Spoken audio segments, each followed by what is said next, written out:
Deputy Speaker, are they serious? Like, I'm astounded. The member for Lindsay with her pathetic jokes about manufacturing, the member for Groom with his talking points and spin.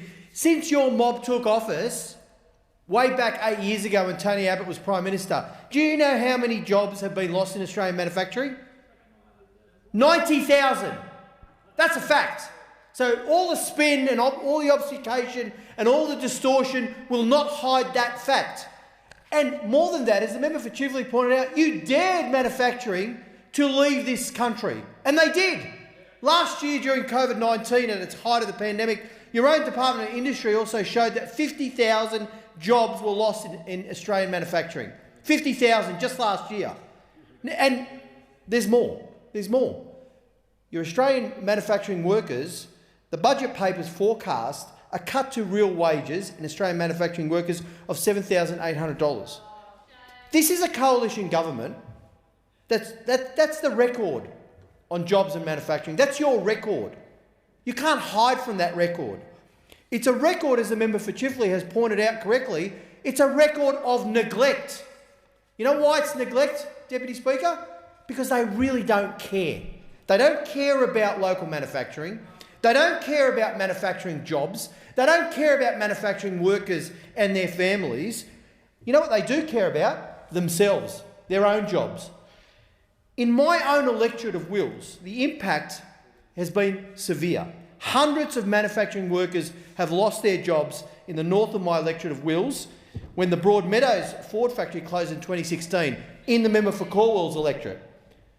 And this was after the coalition and the former Treasurer arrogantly goaded and encouraged the death of auto manufacturing in this country. We all saw it.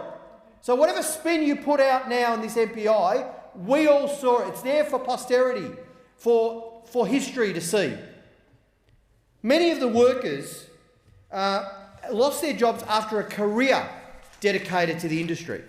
They were forced into early retirement and they weren't easily able to retrain for something else after so many years in the industry. And for many people, it was their last job. And the factory closing meant that early retirement. And it also meant relying on government support when they never had to before.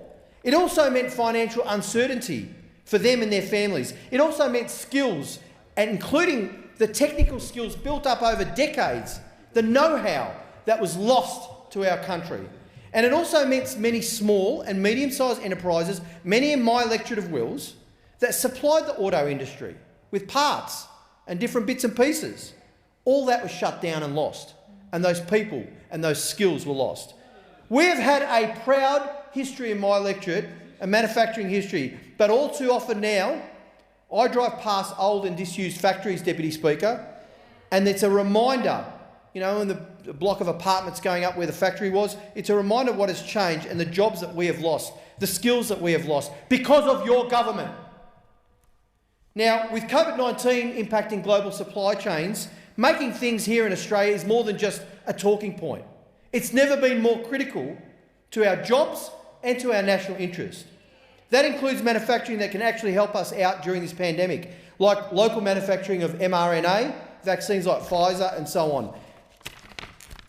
This government, this Ministry for Industry and Science, I think it was the former member for, or was the member for McPherson at the time, said that in October 2020 that it would take 9 to 12 months for us to be able to manufacture that kind of vaccine here in Australia. That was in October, 8 months ago. What have they been doing? Have they been preparing the talking points for this MPI and the spin? Because 8 months of work on that hasn't yielded much of a result, not from what I've heard over the last couple of interventions and speeches. This government doesn't make long-term plans. They have no vision. And when it comes to investing in what our country needs, when it comes to local manufacture for things like COVID-19 vaccines, the Morrison government has spent $5.9 million more on consultant fees than on mRNA vaccine manufacture. That's where their priorities lie, Deputy Speaker. But unlike this government, federal Labor has a vision. We actually care about manufacturing workers. We actually care about making things in this country. That's why we're going to actually invest in it, not just talk about it. And a future Labor government will actually implement policies that will retrain and retool workers, provide vocational education,